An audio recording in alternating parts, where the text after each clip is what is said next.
Encontré algo. En la tienda. Encontré un lugar. Con la película Backrooms, también conocida como Detrás de la Realidad, surgió una historia curiosa. Por un lado, muchos después de verla tuvieron la misma pregunta: ¿qué es esto? ¿Dónde estamos? ¿Qué demonios es esto?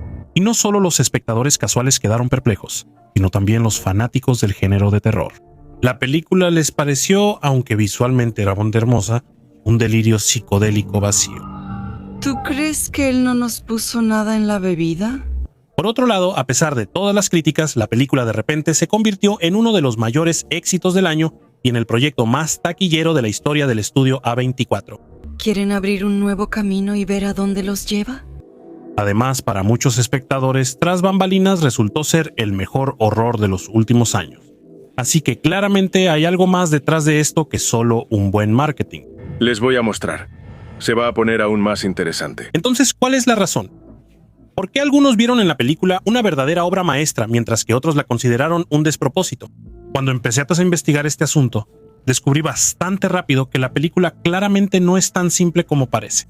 Detrás de ella hay una larga historia, así como toda una mitología de Internet creada por la creatividad colectiva de una enorme cantidad de personas que no tienen ninguna relación entre sí. Y para entender cuál es el significado de lo que ocurre en pantalla y por qué Tras Bambalinas es una película emblemática para la industria, hay que al menos comprender a grandes rasgos el lore de este universo y la historia de la creación de este fenómeno. Action. Hello? Después de eso, muchos detalles que al principio parecen extraños e ilógicos empiezan a tener sentido. Y la película, que a alguien le pudo haber parecido un conjunto caótico de rarezas, de repente se vuelve completamente comprensible y causa una impresión totalmente diferente.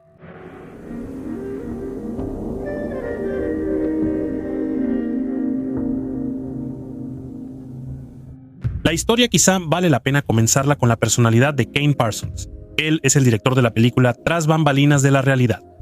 Y decir que es un novato en el cine a gran escala es quedarse corto.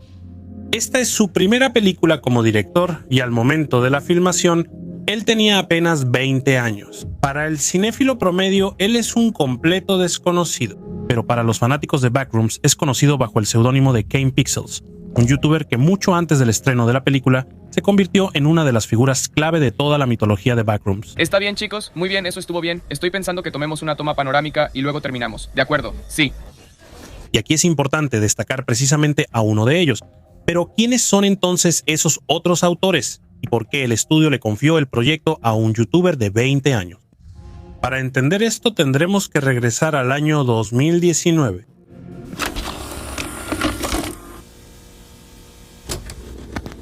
Probablemente ya hayas escuchado esta historia. Aparece prácticamente en cada video sobre Backrooms. Y sinceramente me da un poco de pena contarla por centésima vez. Pero tampoco puedo dejar de mencionarla porque, en primer lugar, sin ella la historia simplemente no estaría completa. Y en segundo lugar, la historia realmente es impresionante. Solo piénsalo, ¿conoces muchos casos en los que una leyenda popular de Internet a nivel mundial, que luego llegó a la pantalla y recaudó cientos de millones de dólares, comenzó solo con una única fotografía publicada en algún foro de nicho? Personalmente no recuerdo ejemplos así. En mayo de 2019, en el foro 4chan, apareció esa famosa fotografía de una extraña habitación amarilla. No había ni un guión, ni un universo bien pensado, ni decenas de niveles y monstruos. Solo había una imagen que, por alguna razón, provocaba en muchos una extraña sensación de inquietud. Por cierto, volveremos a la pregunta de por qué sucede esto. Esperen ese momento, ahí también hay muchos detalles interesantes. Lo único que había, además de la foto, era un texto corto que decía que si accidentalmente te sales de la realidad, como si cayeras a través de ella por algún error, puedes terminar en un lugar donde te esperan habitaciones amarillas infinitas, una alfombra húmeda, el zumbido de lámparas fluorescentes y la sensación de que el mundo de repente se rompió. De hecho, fue en ese momento cuando surgió el concepto de los Backrooms, aunque todavía no como un universo de autor completo, sino como una imagen impactante que de inmediato atrapó a la gente. Lo más interesante es que en el momento en que a esa fotografía le agregaron un pequeño texto, dejó de ser simplemente una foto y se convirtió en lo que se llama una creepypasta. Si no eres un conocedor de la cultura de Internet ni fanático de este género, probablemente esa palabra no te diga mucho. La creepypasta es, en esencia, una historia de terror de Internet, un relato corto y aterrador, o un texto que la gente copia y se envía entre sí.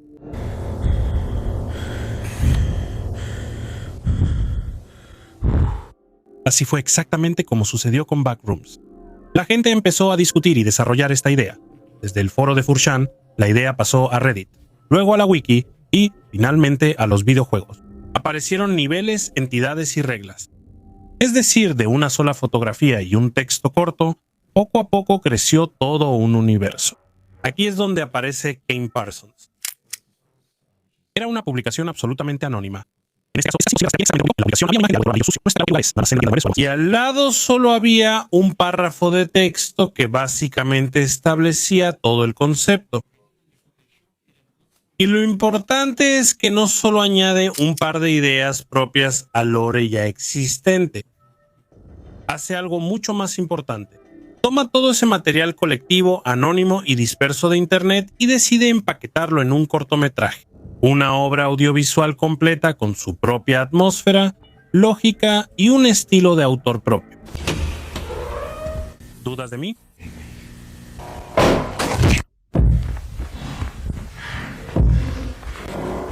Más tarde, él la desarrolla en toda una serie que cuenta con más de 2 docenas de videos y millones de vistas.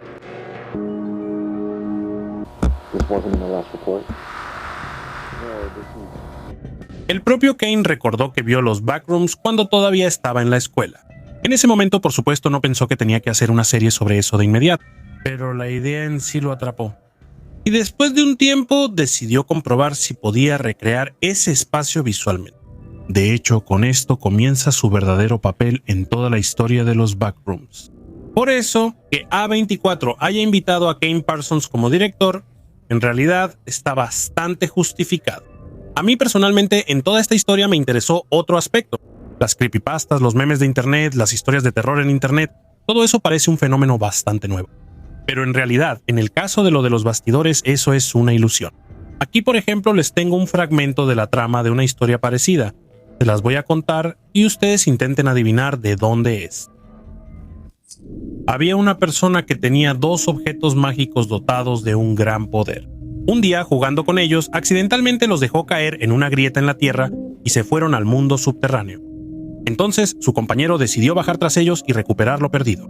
Antes de bajar, le dieron instrucciones detalladas de supervivencia. No te pongas ropa limpia, no uses incienso, no lleves bastón y no te pongas zapatos. No hagas ruido, no llames la atención. Conviértete para los habitantes de este lugar en uno de ellos y, lo más importante, no te dejes llevar por tus emociones. Si ves a tus seres queridos, no corras hacia ellos.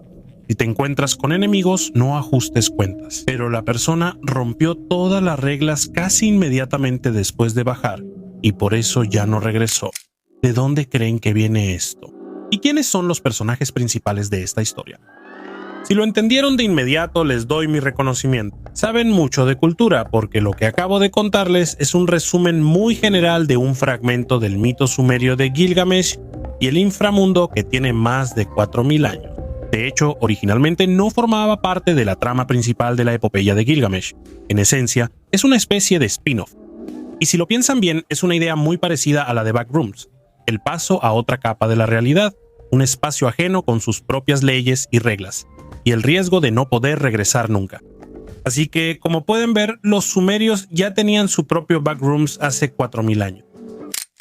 Pero hay otro punto interesante.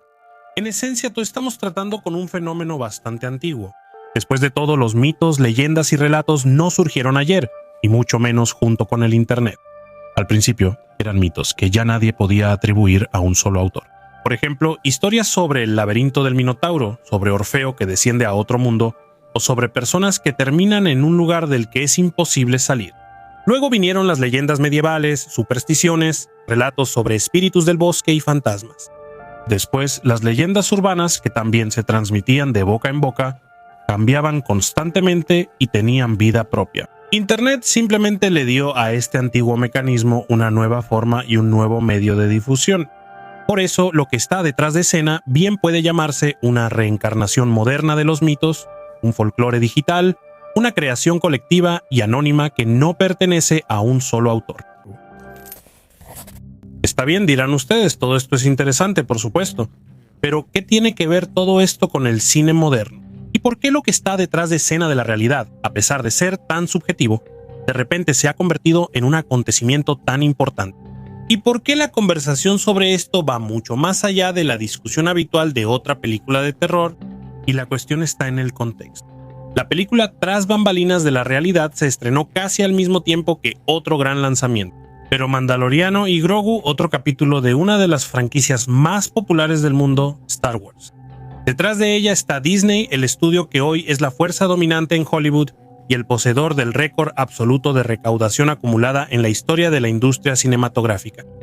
Y si miramos los resultados de estas dos películas, el panorama resulta bastante curioso. Mandaloriano y Grogu, que representan una de las franquicias más reconocibles y rentables de Disney, recaudaron alrededor de $297 millones en todo el mundo, mientras que Tras bambalinas de la realidad recaudó cerca de 220 millones. Sí, hay una pequeña diferencia a favor de Star Wars, pero hay un detalle: el presupuesto de producción. El Mandaloriano tuvo un presupuesto de aproximadamente $165 millones, mientras que el de Tras bambalinas fue de solo 10 millones. 10, ¿y qué significa eso? Que un chico de unos 20 años de YouTube superó a un gigante estudio de cine en su propio terreno. Por eso este caso con Backrooms puede considerarse emblemático, porque muestra de manera muy clara uno de los principales problemas de la industria cinematográfica actual. Los estudios de Hollywood ya se han acostumbrado a actuar según esquemas comprobados y cada vez entienden menos qué es lo que realmente le interesa al público. Si usamos la terminología de Backrooms, durante años eligen las mismas rutas, deambulan por los mismos backrooms. Они годами выбирают одни и те же маршруты, блуждают по одним и тем же. Saben que los backrooms son un gigantesco presupuesto. Cada quien tiene sus propios ciclos y hábitos, que nos hacen dar vueltas en círculo, recurriendo una y otra vez a las mismas decisiones. Soluciones que antes siempre llevaban al éxito y nos protegían de críticas innecesarias incluso antes de que la película saliera en cartelera. Aprendiste a alejar a las personas antes de que tengan la oportunidad de lastimarte. Y ahora, siendo adulta, sigues estancada en el mismo lugar. Siguen invirtiendo cientos de millones de dólares en marcas conocidas, remakes y secuelas de las que el público ya está bastante cansado. Y en gran medida la gente va a ver esas películas no porque les interesen mucho, sino porque realmente no hay mucho de dónde escoger. Por cierto, hay otro detalle importante. Mandaloriano y Grogu tienen una clasificación PG-13, es decir, buscan llegar al público más amplio posible. Y Tras bambalinas de la realidad tiene clasificación R, algo que los grandes estudios normalmente tratan de evitar. Porque las restricciones de edad automáticamente reducen la audiencia potencial y, según ellos, eso disminuye la taquilla.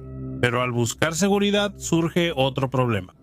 Cuando una película intenta gustarle a todos al mismo tiempo, muy a menudo deja de ser realmente interesante para al menos alguien, porque al final, a menudo se obtiene un producto pulcro, costoso, pero completamente inofensivo. Como ya lo mencioné, todo esto comenzó con una sola fotografía en un foro de internet, y sobre esta foto también hay muchas observaciones curiosas. Por ejemplo, muchos todavía no saben que esto no es un dibujo ni arte digital, sino una fotografía real de un lugar verdadero. La foto original de los backrooms fue tomada durante la remodelación del segundo piso de un edificio en Oshkosh, Wisconsin. Y por fuera, este lugar se ve así. Es irónico que el espacio que la mayoría de la gente percibe como un sótano profundo bajo tierra, en realidad esté en el segundo piso. Por cierto, otro detalle interesante. Antes aquí había una tienda de muebles. En la película, como se sabe, todo también comienza precisamente con una tienda de muebles. Ahora está claro de dónde salió eso. Hay otra cosa interesante. ¿Por qué esta fotografía tuvo tanto eco? ¿Qué tenía exactamente esa foto que era tan inquietante y atractiva al mismo tiempo? Para entenderlo, tendremos que hablar un poco sobre la psicología de los llamados espacios liminales.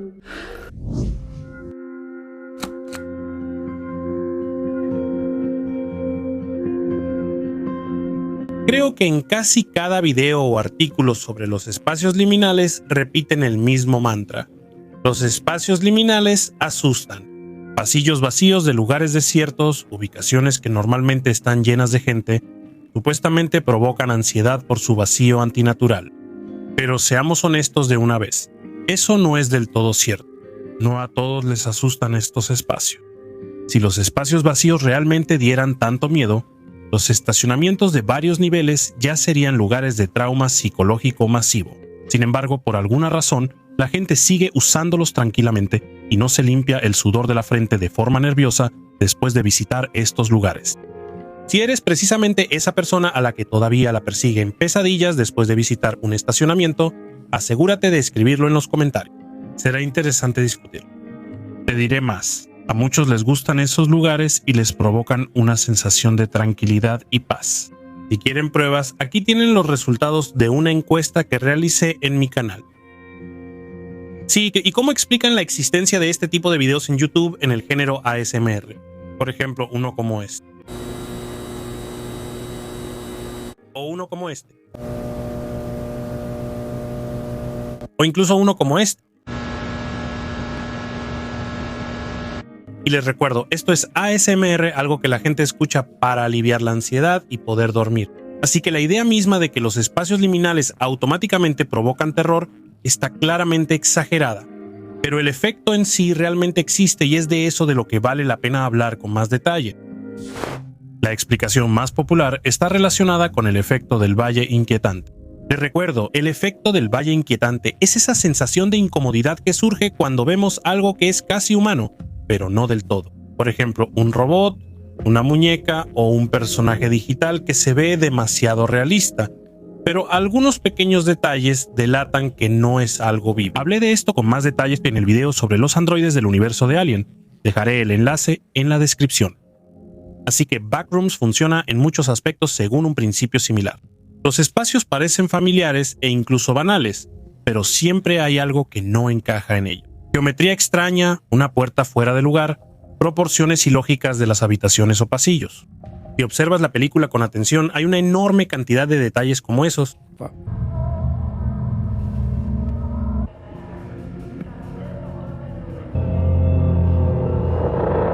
Aunque personalmente me parece que no se trata solo del efecto del valle inquietante. Y eso ya es más bien mi interpretación. En mi opinión, esos espacios asustan principalmente por la falta de lógica. Cualquier espacio normalmente se crea para algún propósito específico. Casi de manera intuitiva entendemos para qué existen los pasillos, ventanas, puertas y habitaciones. Pero en los backrooms esa lógica parece estar rota. Siempre estamos acostumbrados a buscar conexión y lógica en todo, y al cerebro simplemente le incomoda su ausencia. Vemos un interior que parece familiar, pero no podemos entender para qué existe en absoluto. El espacio carece de función y sentido. Y es precisamente eso lo que causa inquietud. Por eso, Backrooms es una verdadera pesadilla para un arquitecto. Por aquí. No, ya no voy a ir por ahí. Aquí está. Aquí está. ¿Qué? ¿Y quién construye así? ¿Quién construye así? ¿Quién construye así? A esto se suma otro miedo, quizás el más antiguo y comprensible de todos. El miedo a lo desconocido. No sabemos qué hay tras la siguiente esquina. No sabemos a dónde lleva la próxima puerta. No entendemos si este pasillo termina en algún lugar. Nuestro cerebro constantemente hace predicciones sobre el futuro. En los backrooms esta habilidad se rompe. Aquí es imposible predecir algo porque el espacio se niega a obedecer las reglas habituales. Por eso, cada nueva vuelta empieza a percibirse como una amenaza potencial. El trasfondo de la realidad, si lo ves como una película de terror común, es fácil confundirlo con un psicodélico hermoso pero sin sentido. Pero si sabes de dónde surgió, bajo qué leyes está construido su mundo y por qué esta imagen se arraigó tan profundamente en la cultura, de repente te encuentras ante uno de los horrores más interesantes de los últimos años. En este video, de hecho, solo analizamos su primera historia de fondo y ni siquiera llegamos a la trama ni a los personajes. Y ahí también hay muchas preguntas. Por ejemplo, ¿qué son realmente los backrooms? ¿Qué es la entidad y quiénes la habitan? ¿Por qué de vez en cuando nos muestran la huella de una mano en el concreto que pertenece a la doctora Mary Klein? ¿Por qué la película comienza con escenas en las que vemos a unos trabajadores demoliendo una casa? ¿Cómo se relaciona el tema del estado psicológico de los personajes con todo lo que sucede? ¿Y realmente está relacionada? Y finalmente la pregunta principal. ¿La doctora Mary salió de entre bastidores?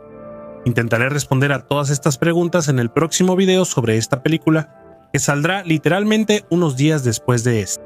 Creo que ya saben qué hacer si no quieren perderse. Aunque lo más probable es que para cuando estén viendo esto, el video ya haya salido y el enlace ya esté en la descripción.